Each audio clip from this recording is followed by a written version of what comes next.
had questions about how the Blue Sky system makes its forecasts of smoke and how it takes advantage of things like satellite data. So I hope to answer all your questions to talk about the system. But perhaps to set the stage, since I'll be talking about forest fire smoke, here's a video from several years ago.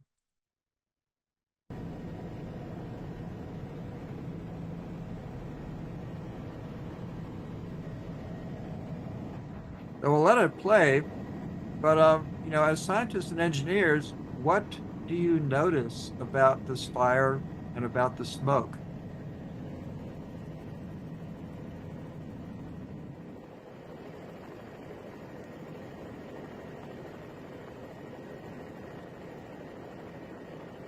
Just gonna let this play, guys.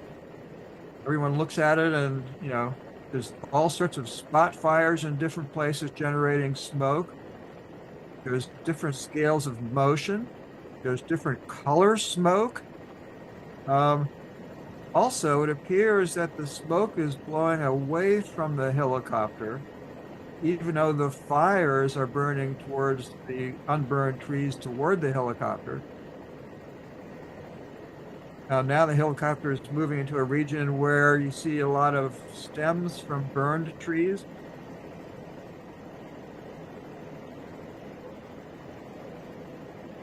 So a lot of smoke being produced. And obviously the smoke affects human health. It affects the health of workers trying to maintain the electric grid. And it also can shade sunlight that affects solar power. And so that's part of my interest here in making these smoke forecasts that you all can use for the wired grid work. So if you've had a chance to look at our smoke forecasts, you can find them on the webpage firesmoke.ca, and there's a little map that you can click on, and then you'll see the current forecasts of smoke. This is not today's forecast, you'll be happy to know. This shows smoke from a few years ago, when there was extensive smoke covering a lot of North America from many different fires happening. So the whole goal of Blue Sky is to predict the smoke and where it will go, and what the concentrations will be at the surface. So let's dive right in. What I plan to cover today is the origin and development of this Blue Sky software. We'll talk about the inputs to Blue Sky, including the fire, the fuel, and the weather.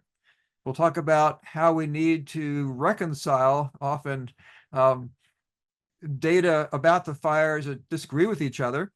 We'll look at weather forecasts, which is an important input to Blue Sky, and then we'll look at the Blue Sky computational pipeline itself, and then we'll follow up with other related research to forest fires and smoke that might be relevant to some of you in your research. So let's dive right in. Blue Sky was created in the United States by the U.S. Forest Service, the Air Fire team in Seattle. And they started around year 2000, focused on the Pacific Northwest of the U.S.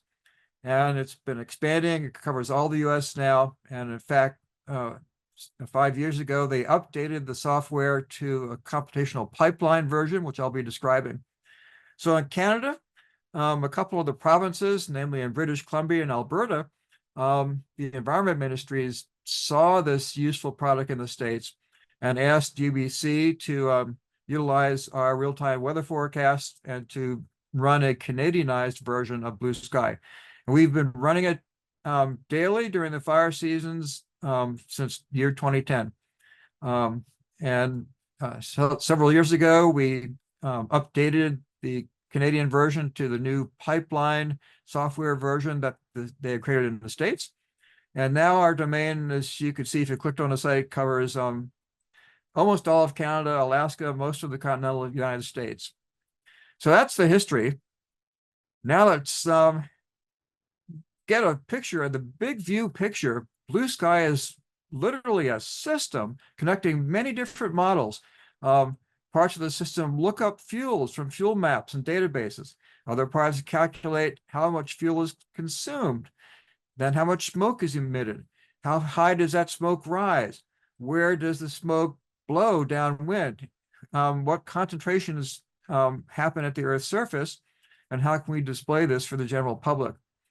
So it literally is a complicated system that I'll be showing you in just a second, but it also relies on other inputs. It relies on satellite information of hotspots and ground reports of fires.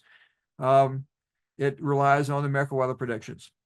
So let's look. Oh, by the way, I should mention, I will be providing to the Wired team a PDF version of this talk, which I assume there'll be some place on the Wired system where you can keep a copy of the slides if you want.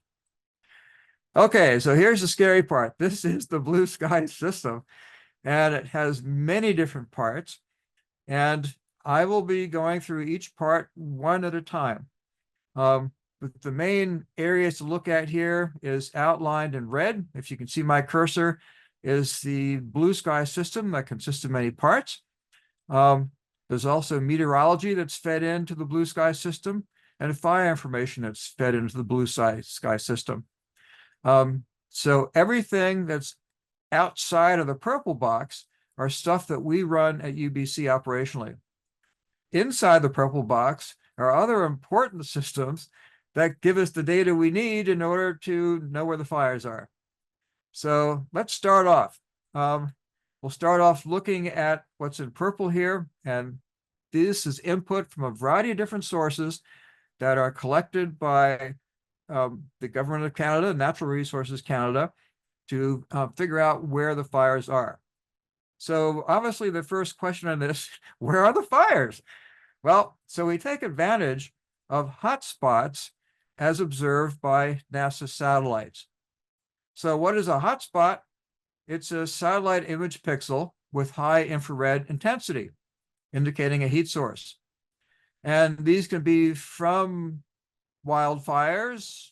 It can also be from industrial sources or volcanoes and so forth. And so there's systems to try to separate out the wildfires, the vegetation fires from other fixed sources. But for our Blue Sky system, we make use of both the hotspot data from satellites, and we make use of ground reports of people reporting where fires are. Well, to understand about how the satellites work, because I know in previous meetings of the Wired team, there were some questions from some of you about how the satellites do this. And this is a diagram that NASA provided. So some of the satellites that have a sensor called the MODIS sensor that observes the infrared. These are polar orbiting satellites. We make a lot of use of polar orbiting satellites for looking at Canadian fires, because a lot of Canada is so far north that the geostationary satellites do not get a good view of what's happening. So the polar orbiters, some of the sensors have a pixel resolution of about 1 kilometer by 1 kilometer. So in this example, if you had a fire in this region here, it would be reported as a hotspot in this pixel. If there's 2 separate fires in this region, that's below what can be resolved from this 1 kilometer resolution. So it's still reported as 1 hotspot pixel. If you have a large fire, it might appear as hotspots in a number of pixels, even though it's 1 fire, or in this case, 2 fires. So that's what we mean by hotspots as observed by infrared from satellite. The modern satellites, the newer satellites, have a pixel resolution of 1/3 of a kilometer. And also we're making use now of the Landsat satellite, which has resolution on an order of, I think, tens to hundreds of meters. So we're getting much better resolution. So where can you get information about these hotspots? Well, one of the NASA resources is called FIRMS, which stands for Fire Information for a Resource Management System. And you can go to their website. I have the website listed here at the bottom of the screen. And it shows you all the hotspots that are active. This was the hotspots that were active just a week or so ago. And you can select which satellites you're looking at. So the Landsat has 30-meter resolution. The MODIS sensors on the Aqua and Terra satellites have 1 kilometer resolution. And the VIIRS sensors on these other satellites have about 1/3 of a kilometer resolution. And you can see the different satellites, you can by the different colors used here to illustrate this. So these are hotspots that were active on that particular date when I saved this image. And of course, you can get the live image and you can look at past data also. NASA also has this wonderful viewing program called Worldview, and it stitches together the multiple orbits of the polar orbiters to get a coherent picture of the smoke and of the hotspots. And this is just an example. We're seeing the smoke observed from the satellite, and each hotspot pixel is shown by an orange dot here. And you can click on any one of these pixels to get all sorts of information about the hotspot, where it is, how bright it looks from the satellite, and so forth. Okay, so this gives you an idea of how we get some of the information about where the fires are. Okay, so since we know where they are, the next step is, okay, what's burning at that spot where the fire is? Okay, so this deals with fuel types. And this is based on databases. In Canada, they've come up with a small subset or a small set of different tree types that they use to classify the types of fuel that burns and the type of smoke that are emitted. And these are part of the Fire Behavior Prediction System, or FBP. So this is just a map of these different fuel types. And of course, different fuels, they burn with different heat, they emit different amounts of smoke. And so since we know where the fire is from the hotspot, we can look up in the database and see what kind of fuel is it that's likely burning. Obviously, there's similar fuel maps in the US. I'm just not showing them here. And yeah, I think both in the US and Canada, they're actually making a major effort to update their fuel maps now based on newer observation systems, higher resolution satellites, LiDAR information, and so forth. So here we're just looking at some of the fuel types, the 16 fuel types that are used in Canada. And I just clicked on one of them, the boreal spruce, which we have a lot of in Canada.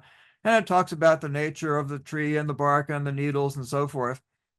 And in Canada, at least, it's often the evergreen trees that have these needles that are very oily or waxy that really burn hot.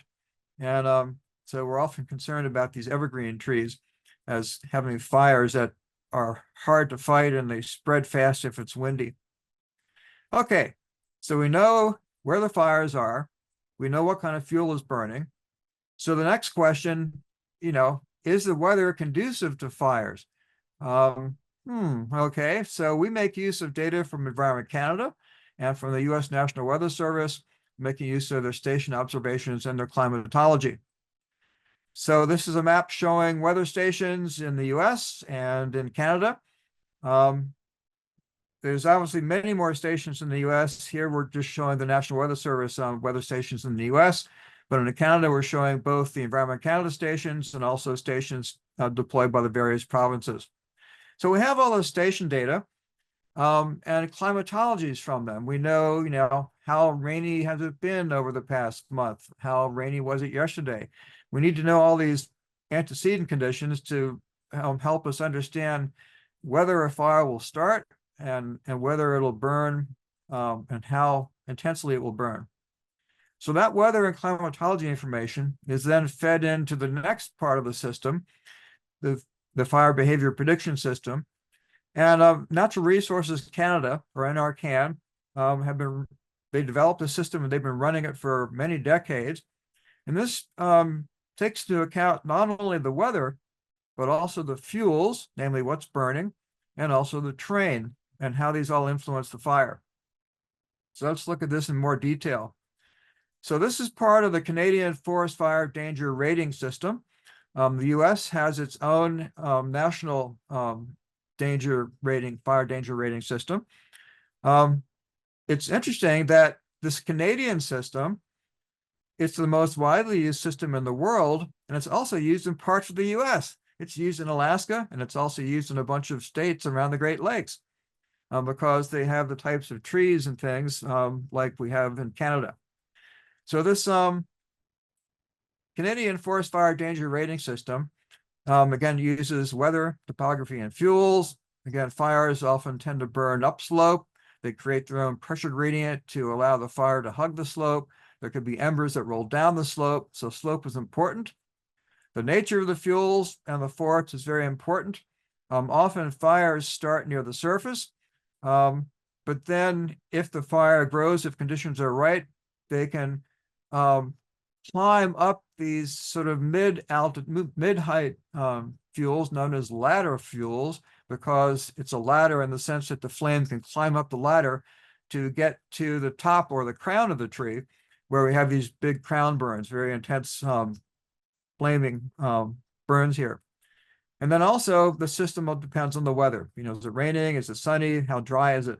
So we'll talk about these in more detail now. Two major parts of this Canadian forest fire danger rating system are the fire weather index system and the fire behavior prediction system. So let's start by looking at the fire weather index system. This takes into account the temperature, the humidity, the wind, and the rain. And so it doesn't know anything about the terrain or the slope, and it doesn't know anything about the fuels.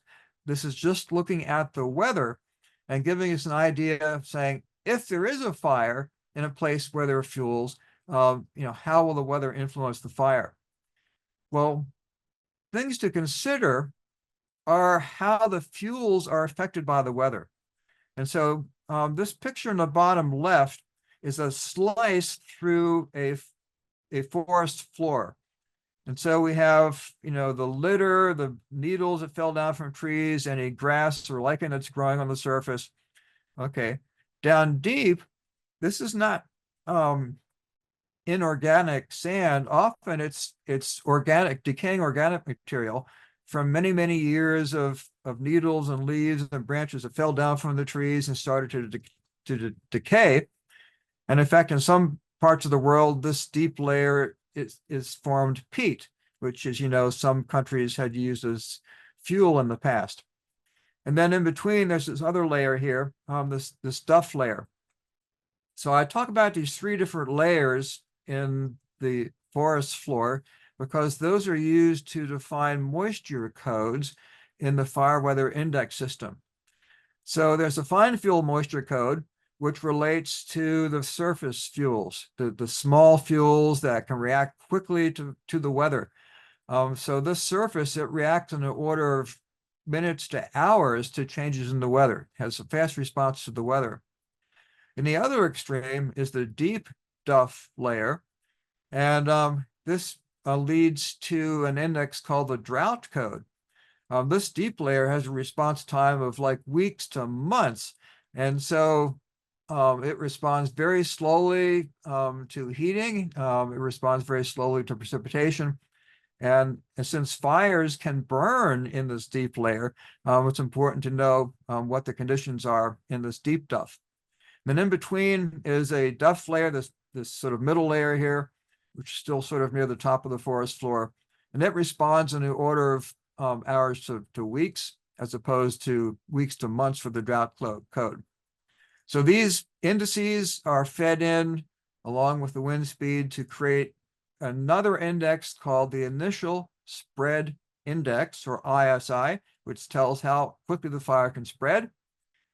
The duff layers are fed into another index called the buildup index, and this is how much fuel is primed and ready for combustion.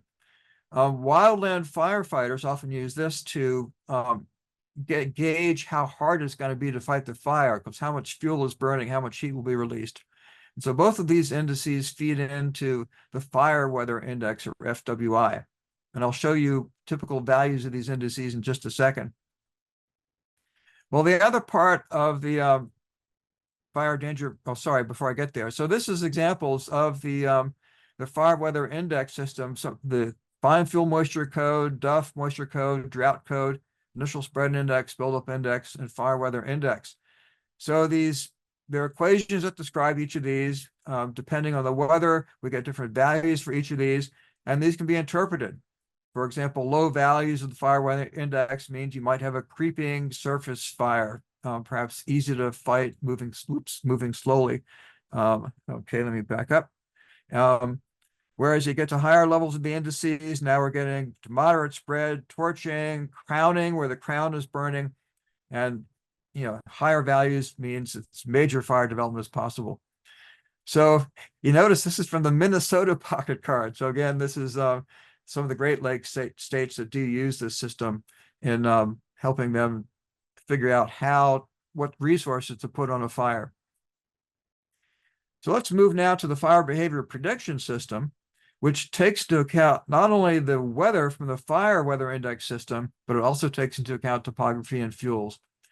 So all this information is fed into the forest fire behavior prediction system. There's a bunch of equations that describe how all these things interact.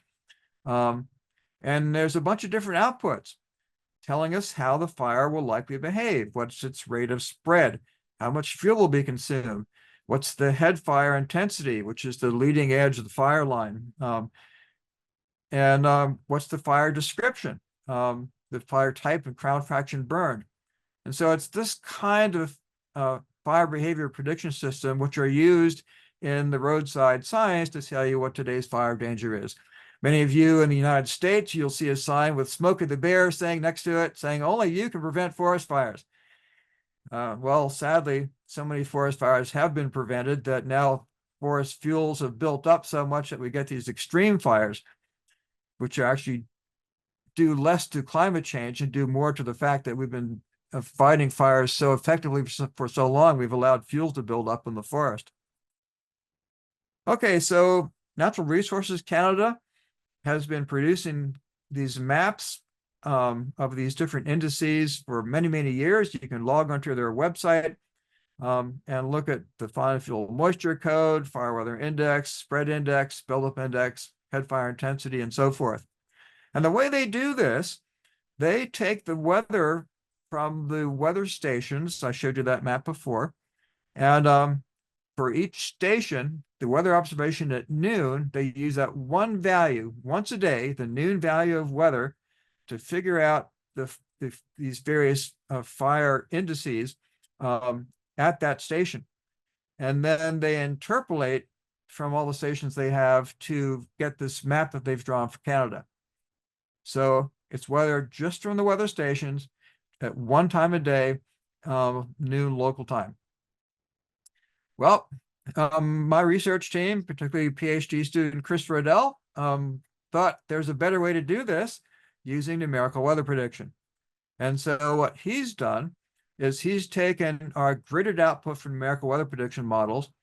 And so now we have data at every grid point, not just at the weather stations. We have it for every hour, and we have it for forecasts, because we can use our numerical weather prediction to anticipate what's going to happen in the future. So this is just an example of Chris Rodell's indices produced by his forest fire weather system on a gridded system. Again, we can get all the same indices. And the nice thing is that since our university is not a Canadian federal agency, we are allowed to make forecasts for the US as well as Canada, whereas Natural Resources Canada, based on their agreements with the US, their maps only cover Canada. Oh, such is life. Anyway, you can find these on our same firesmoke.ca website. If you go back to that page, near the top, there's a services. You can pull a drop-down menu and click on fire weather to see these fire weather forecasts. Okay, so we have all this information now. We're almost ready to feed it into Blue Sky. So Natural Resources Canada collects all this information into a system called Fire M3. And that's what's fed, that's what we get from Natural Resources Canada to run our Blue Sky model. The reason why I spent so much time talking about this input is because this relates to questions a number of you had of, how do we know where the fires are? How do we know what fuel's burning and so forth? Okay, so the Fire M3 system that NRCan produces, it's part of the Canadian Wildland Fire Information System, or CWFIS. Again, every field has its own acronym, so we got a bunch of our own. So my research team, we retrieve from Natural Resources Canada A table like this with satellite hotspots, we receive it 7 times a day to get the new updates on hotspots. We also retrieve human-generated ground reports of fires 13 times a day. So we're updating fairly frequently on the information about these fires. But just a reminder that the hotspot data from NRCan, it literally is every pixel. We get this information for every pixel where there's a hotspot. I mentioned that for a reason, excuse me, because now we get into the systems that we run at UBC. So the first system is called SmartFire. And namely, how can we consolidate all that information about fire locations from all these different sources into a coherent, consistent database? So SmartFire, it gets data from multiple sources, like from satellite, from ground reports, from aerial surveys, and then it tries to combine these in a reasonable way and to reconcile the data that sort of agrees or disagrees with each other to try to make the best guess information of the nature of the fire, where it is, what its boundaries are, and so forth. So what SmartFire does, it associates, it integrates satellite hotspots and ground reports of fires. It clumps large numbers of hotspot pixels into a smaller number of fires, and it reconciles the data by eliminating duplicates and creating a unified database. So, for example, this shows worldview for some wildfires from quite a few years ago. Each one of these red dots is a hotspot pixel that's reported to us from the Fire M3 program. But we humans looking at this will say, okay, maybe this is one fire. All of these dots can be consolidated and called one fire. Maybe this is another fire, and so forth. So what SmartFire does is try to get a smaller number of fires based on this large number of data of hotspots and ground reports. So the SmartFire, it's actually an acronym that stands for something: Satellite Mapping Automated Reanalysis Tool for Fire Incident Reconciliation. Boy, it must have been tough coming up with that name to describe SmartFire. So at UBC, we run SmartFire 4 times a day, just prior to each of our 4 Blue Sky runs. And this just shows some samples. I know you can't read the tables. We get information on satellite hotspots, and we get information on ground reports. Okay, so now Blue Sky knows where the fires are. But we also need to know what the weather is.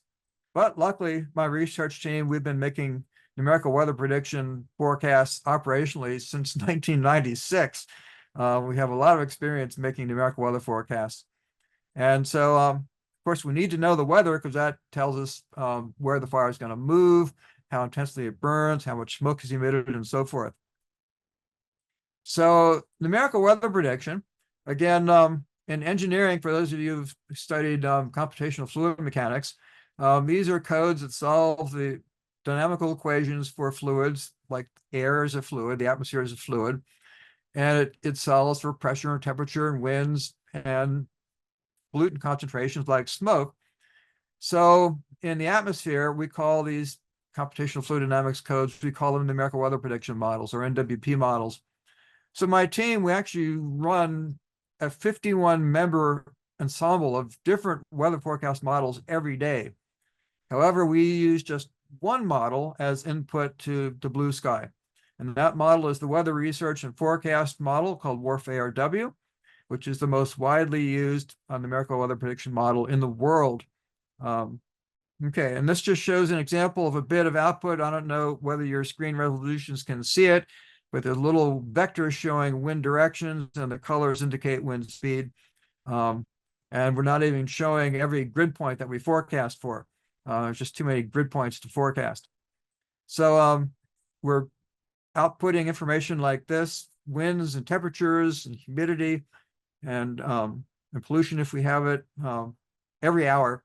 It's actually making time steps every few seconds to step forward in time to make a 3.5-day forecast. Okay, well, so we make 4 runs a day. So we get updated weather to make our improved weather forecasts. And we have a nested set of grids. We're using finite difference methods. So we have a large domain that has the coarse resolution where the horizontal grid spacing is 36 kilometers. That's used to drive a domain nested inside it that has a 12-kilometer grid spacing. And so we run these, and we run these two nested grids 4 times a day. But also, once a day at 0 UTC, we run a third grid at higher resolution, which has a 4-kilometer grid spacing, but it's so computationally intensive that we only run it over a domain of mostly Western Canada and a little bit of the Pacific Northwest. So by initialization times, what I mean here is that in order to make a weather forecast model, we need to know the initial conditions. We're solving equations that are differential equations that need initial and boundary conditions. And so our initial conditions are essentially the weather observations that occurred that were made at a certain time, like weather observations made at 0 universal time, and at 6 universal time, and at 12 and at 18 universal time, or Greenwich time. So for 3 of these runs, we're running the coarse and the medium mesh, but for the 0 UTC initialization, this is fine mesh. And for the fine mesh, we run that only out to a 60-hour forecast. So in other words, once a day, we're making a high resolution forecast out to 2.5 days into the future. Whereas 4 times a day, we're making a medium resolution forecast out 3.5 days into the future. And each of these grids have two-way interactions. So the finer grids influence the coarser grids and so forth. So you can also see the weather forecast that we use in BlueSky from the Fire Smoke webpage again. If you go to that the drop-down menu under Services and click Fire Weather Forecast, there'll be a little hamburger icon that appears here, and you can select which weather variables or which fire indices you want to display. And here I've just displaying the temperature and the winds from just a couple weeks ago, a week ago or so. Okay, onward. So we have the weather now. Okay, the WRF model, obviously there's a lot of metadata associated with the model. What projections do we use? What finite difference schemes do we use? How do we approximate clouds and convection and so forth? How do we approximate land use? So a lot of information is here. And again, I'll provide this slide that can be posted on the Wired webpage. So of the whole BlueSky forecasting process, the weather is the one that takes the most time. For the weather forecast, we use 176 non-hyper-threaded virtual CPUs on Google. And for our 0 UTC forecast, the one that includes the fine resolution grid, it takes 6 hours of runtime every day on 176 cores to make that forecast. Whereas for the other times of days that we run, it only takes 2 hours because we're not running the fine grid. So anyway, this is very computationally expensive, and that's what's used as input to BlueSky. So finally, we get to BlueSky itself. Wow. Okay, so given the weather and given the fires, how can we predict tomorrow's smoke when tomorrow's fires haven't happened yet? Or even how do we predict smoke later today when later today hasn't happened yet? Okay, so there's a bunch of separate software systems that are pipelined, meaning it's just a linear flow of data. These blue arrows represent linear flow of data from one module to the other, all the way until we get to the output. And the reason for this pipeline computational approach is it makes it easy if we want to take out one module and replace it with a different module. It allows it easy to upgrade without screwing up all the rest of the software. So let's look at these systems. Well, obviously the first step is to load in to BlueSky the meteorology and to load in the fire information. So the loader handles that. Okay, the next step is fire growth. Again, we're trying to estimate fire growth in the future, not knowing how the fire will actually grow. So sadly, we make a crude assumption saying that the next 2 days, the growth of fires are identical to the growth that's happened most recently regarding growth, fire growth, and emissions. Namely, we're assuming persistence of the fire in the future. So how does this look? Well, this shows example of a sequence from Worldview showing hotspot pixels and smoke as the fire is evolving and moving. And what we can say, also, we don't know whether the fire is going to be suppressed in the future. Maybe they're going to drop water on it from water bombers or something. So the actual future fire perimeters are unknown, and thus the type and availability of new fuels that are burned is unknown. Therefore, we don't know the heat release, we don't know the plume rise, we don't know the emission rates. So we don't know a lot. So we're sort of stuck with making a practical assumption that the growth of the fire and the emissions will be the same as it was yesterday. Okay, so then all this information is fed into a filter that removes erroneous fires, ones that are outside our region of interest, ones that are outside our time range of start and finish time, fires that are too small to model or so large they're not realistic. We also have a fire whitelist and a fire blacklist where we eliminate industrial sources and volcanoes. And there's also flags in the satellite data.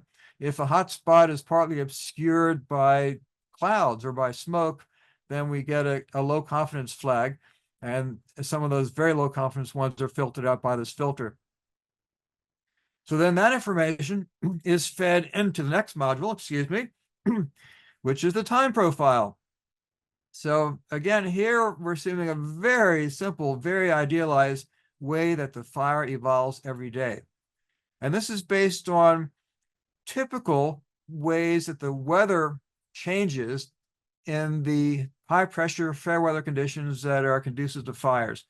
So this upper left-hand graph, it shows weather variables on the vertical axis versus time of day during one day from just after midnight to noon local time to the next midnight. So starting at night, the temperature is dropping, shown by these black solid circles. The relative humidity is increasing, and the winds are often light. Winds are slow. So in a few words, during night and early morning, it's cool, humid, and calm. But then the sun rises, the temperature starts to increase, the relative humidity starts to decrease, and we get more turbulence that's mixing down faster winds towards the surface from aloft. So now we have a condition that's hot, dry, and windy. And these are the conditions that are very conducive for fire growth.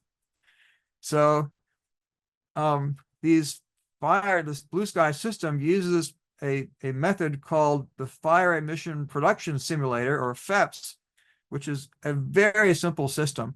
And that's illustrated on this bottom graph, which shows time over a couple-day period, and the variable output, which I'll describe in a second, on the vertical axis.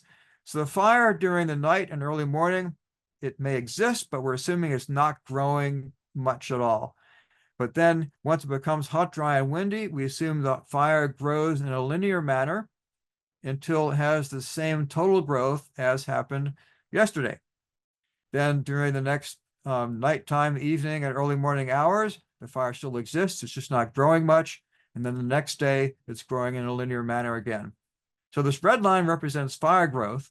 And anytime the fire is growing, we're assuming that it's creating emissions of smoke.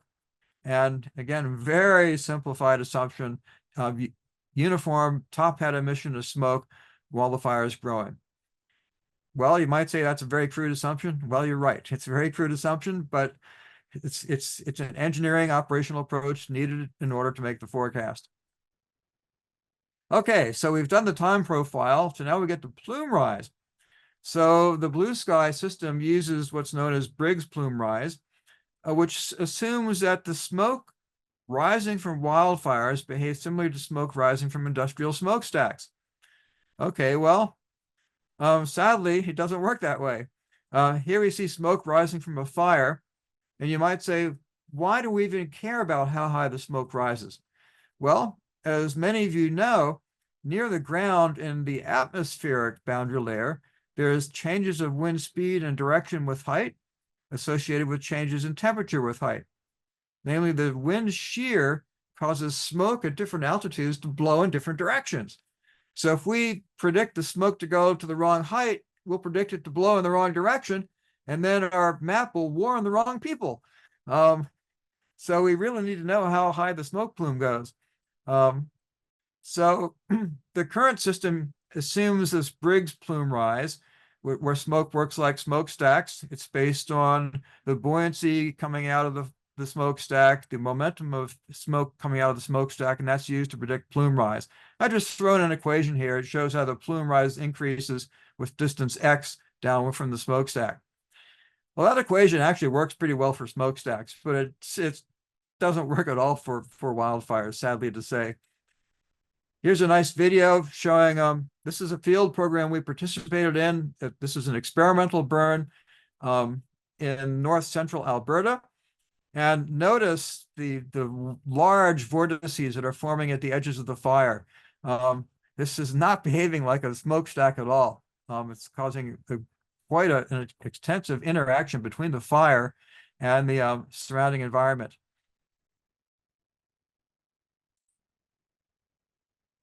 Okay, if I can move on, there we go. So we can simulate this, and we can simulate these fires with large eddy simulation, which is another numerical model, but with grid spacing down to meters to see what the fire is doing. And I'll just play this one again.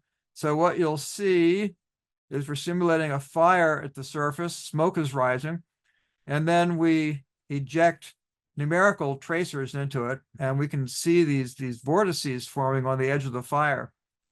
We can make similar simulations of other fires. This is vertical cross sections of smoke, horizontal velocity, and fire-induced vertical velocity in these large eddy simulations.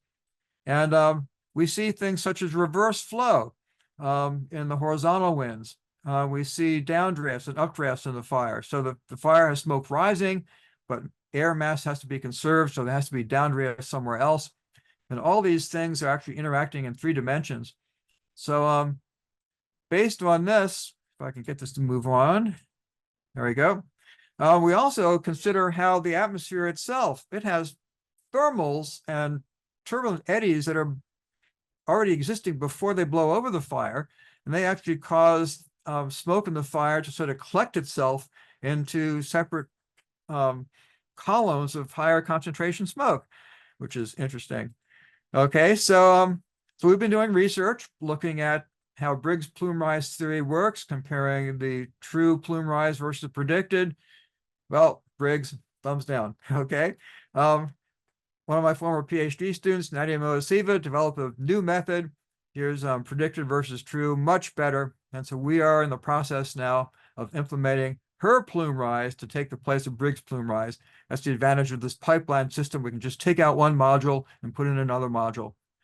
There's a bit of research we're still doing to make this work, but that's our job. So we'll make it happen. Okay. Well, after plume rise, if we know how high the plume rise, the next question is, okay, how much smoke rises to that height? What is how much particulates? So this is based on the type of fuel that's burning and how much fuel is consumed. And this is related to what's called emission factors. So an emission factor is just the mass of a certain pollutant emitted per total fuel consumed in a fire. Now, this is fuel consumed. For example, when the fire burns through a forest, you may be left with unburned stems of trees. So they're not consumed, even though the needles were consumed. So this is just a part of the forest that was actually consumed in the fire.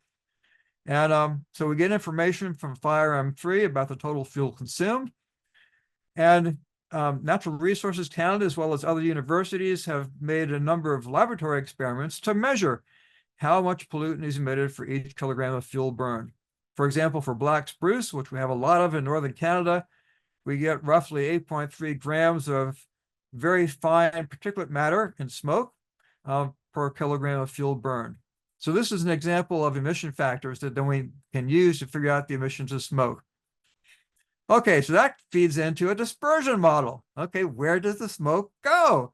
Now that we know how high the smoke is and how much smoke is there. So for that, we use a model called the high split dispersion model. This is a Lagrangian dispersion model. Namely, it emits a puff of smoke with a known concentration every minute or so, and then tracks these puffs based on the weather they go through. Now, also, to predict the future smoke, we're not doing a cold start every time we make the run, meaning there's already smoke in the atmosphere left over from the previous day. So we have carryover smoke from the previous day, in addition to new smoke that's emitted, and we're tracking all that smoke as it blows around due to the winds. Now, just to show you how a Lagrangian dispersion model works, I'm going to show you a different simulation of just where the center line of the puffs are, separate from the dispersion of puffs. So this was for a planned burn near Banff National Park in Canada. So we have Alberta to the east and British Columbia to the west. And we're emitting a different color puff every few hours. And you can see each puff is moved by the local wind at the puff at the time where the puff is. And so even though we have continuous uniform emissions from this Banff point source, you're seeing the puffs they're tying themselves in knots, essentially, being blown in different directions. And so the high split model is predicting these central line movement of the puffs, as well as the spread and dispersion of the puffs. So the final stage is, of course, to display output, and that's what you've seen on our webpage. We also output PML files for Google Earth. You can get data files as output, which we're already providing to Wired. So the bottom line is we're predicting surface concentrations of smoke coming from the fires, because our original funding many years ago and continuing now is from various environment ministries who are concerned about the health effects on people. So although the blue sky model is forecasting smoke in a full 3 dimensions, we're just outputting what the concentration is at the surface from each of these fires. So this leads into the last part of the talk. We're continuing to do lots of research. For example, a lot of folks like to look at satellite pictures of smoke to see where the smoke's going. But satellite image is sort of integrating down through the whole column of smoke, not just the surface smoke. So we're working on column integrated forecasts of smoke to make it easier to compare to satellite images. We've studied rainout and washout, how precipitation can remove smoke from the atmosphere. We have a real-time verification system where you can click on a pollution monitoring station and see how our forecasts compare to what's observed there. We also have a system called Blue Sky Playground, and this is for fires that people want to light, like prescribed burns or slash piles.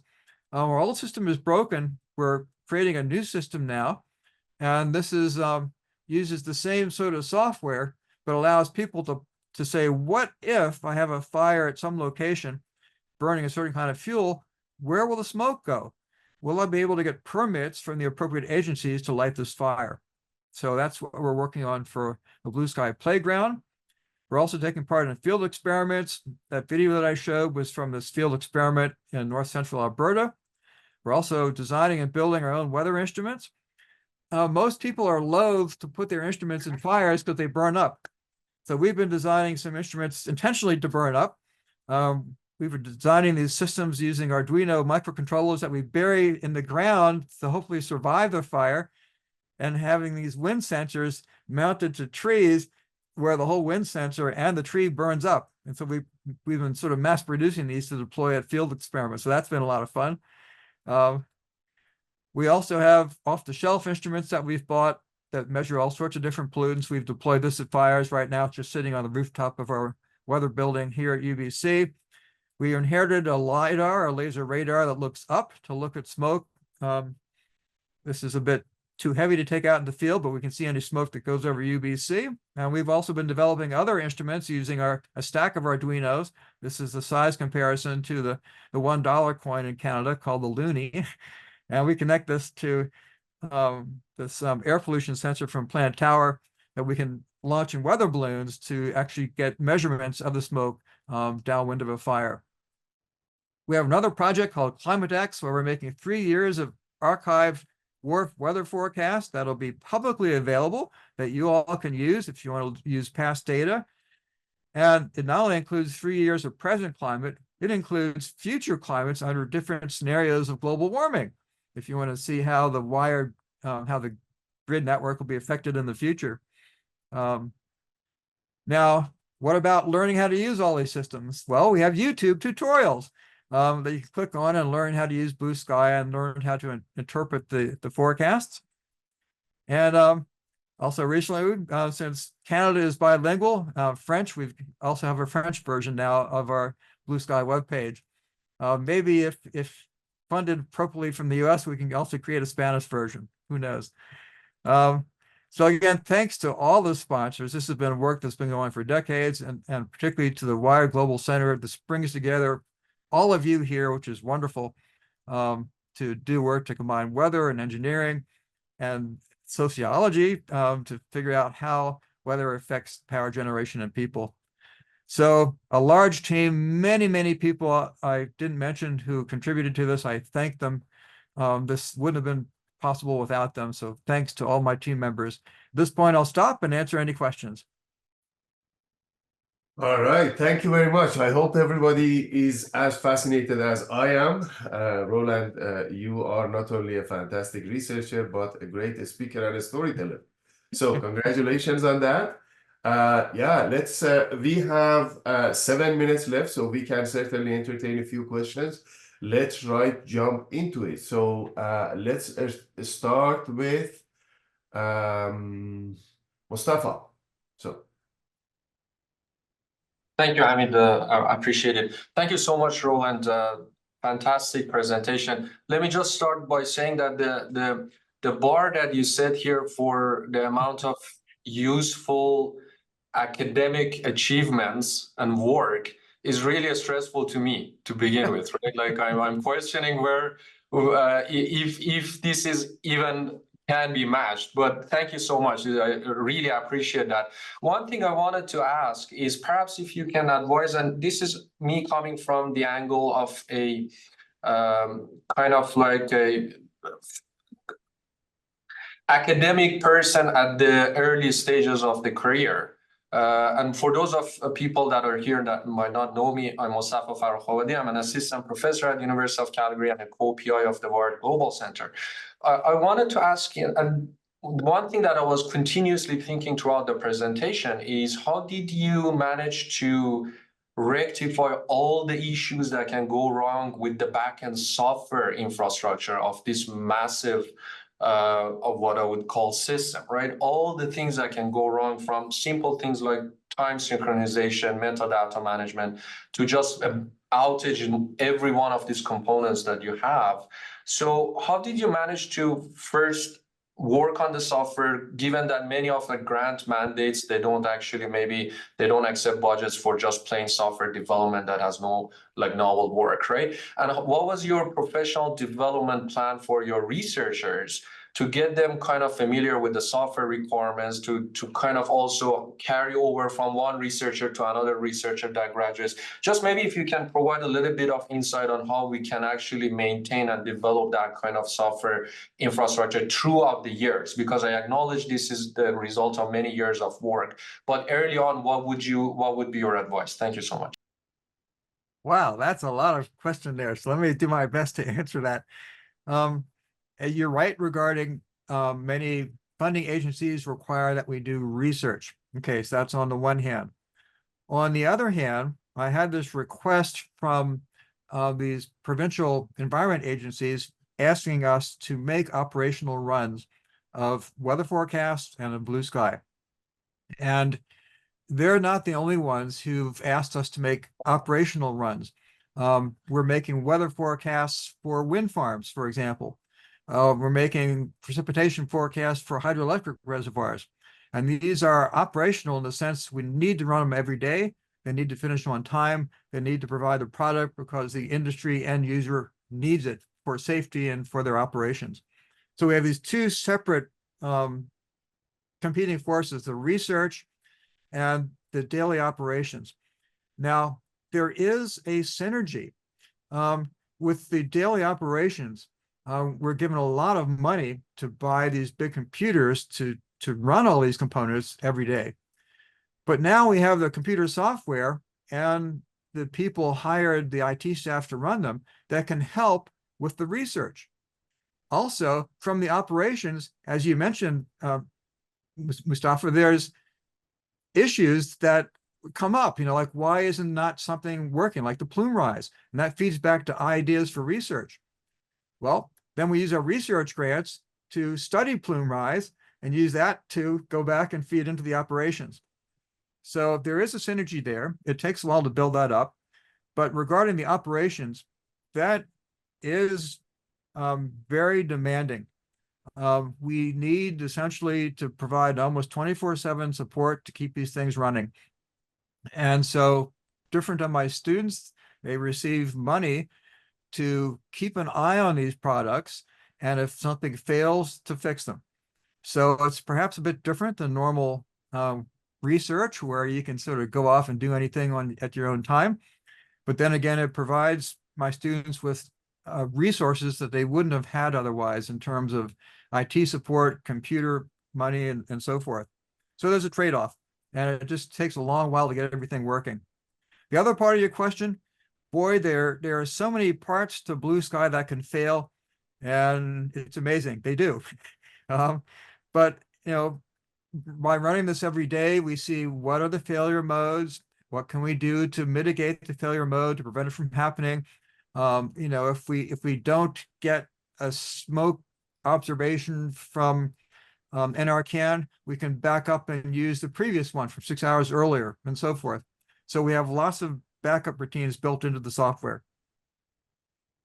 I'll jump in really quick. We have 3 more questions. Is everybody comfortable running for another maybe 12 more minutes? So we have 2 minutes till 11, the end of the seminar, and we could go another 10 minutes if Roland, you're comfortable with that, to answer a few more questions. Yeah, I can hang around. The only thing I'm let's missing is the Blue Sky meeting with my Blue Sky team.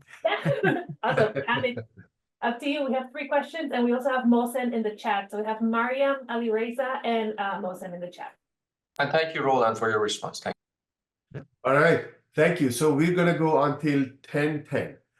So let's start with Mariam, and then we go to Ali Reza, and then we go to Mohsen. Hi, great talk. Thank you so much. So I have a question about the microcontroller that you showed us with some sensors on it. I was just wondering how that would help on the long run of this research. For example, is it gonna affect the forecast somehow based on the results of those sensors, or yeah, that was my question. Yes, some of the sensors are to measure how high the smoke plume actually rises, so we can test whether the new theory that my PhD student came up with actually works. Other sensors to measure the wind. You would be amazed how crude the sensors are in wildfires. It's easy to put sensors outside of wildfires, but for the sensors in wildfires, the only things that I've seen to measure wind is they tie flagging tape, like plastic tape, like caution, keep out tape, to a tree, and then see which way the wind blows before the tree burns up. So we wanted to get more accurate measurements, because if we can better estimate how the environment is being entrained into the fire, then we can better predict how high the smoke plume rises, how hot it's going to be, and where the fire is going to go. We're still waiting to do that experiment. We have the equipment, but we have yet to deploy it. Thank you. You're welcome. Ali Reza? Yeah. Hi, Professor Roland. Thank you for great presentation. I was wondering, I'm master's student at Dr. Hamilton University of Calgary, and I'm interested to know if you have provided any services like API or something that I'm interested in using your forecast data for fire smoke. Not actual data, just for upcoming forecast. So as it's a kind of short-term forecast, like I want to know if you have provided any API services for next maybe half of day or so to get the forecast data for fire smoke. Okay, well, I guess there's 2 parts to that. One is, for the public, they just click on the firesmoke.ca, and the public will see our forecast in graphical form. as far as getting the actual data, this Wired group is already doing that. We don't have really an API, but what you're doing, you're downloading our data and putting it on what I call an API that's being created by Valerio and his team. So that data should all be available to you. We're happy to provide it. Yeah, all of our sponsors are happy to share the data for free. So there's no cost other than for us to transfer the data. That's about it. Thank you, Roland. So I guess I'm gonna supplement that question. So there is no API to call and receive the live day forecast like as the model goes throughout the day? I don't think so, but I'll have my IT staff get back to you on that. Okay, thank you. In fact, I see Henrik is on the call. Henrik, do we have an API for Blue Sky? Well, maybe he's busy doing something else. His picture's on the call. No, I was just looking for the button to unmute myself. No, no, we don't have API. Basically, you can download the data directly using the standard Unix tool, but there's no API for providing the forecast. There are just web pages with the products. Okay. Actually, the reason that I'm asking about the API is that I'm wondering if we can create a real-time system to actually check the impact of wildfire on some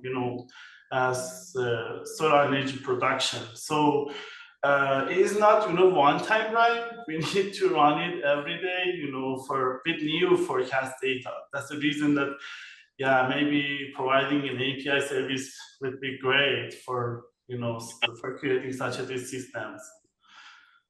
Where in our case the API service, well, it's a question of resources.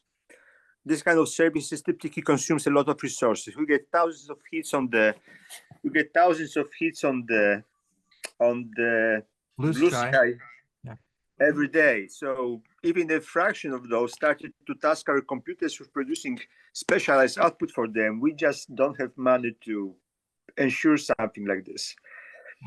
So the question of being an API for the purpose of localized forecast never came up really. Yeah, I think last year during the intense fire season that we had, there had about 12 million hits to our website. Yeah. Oh, wow. Oh my. All right, thank you.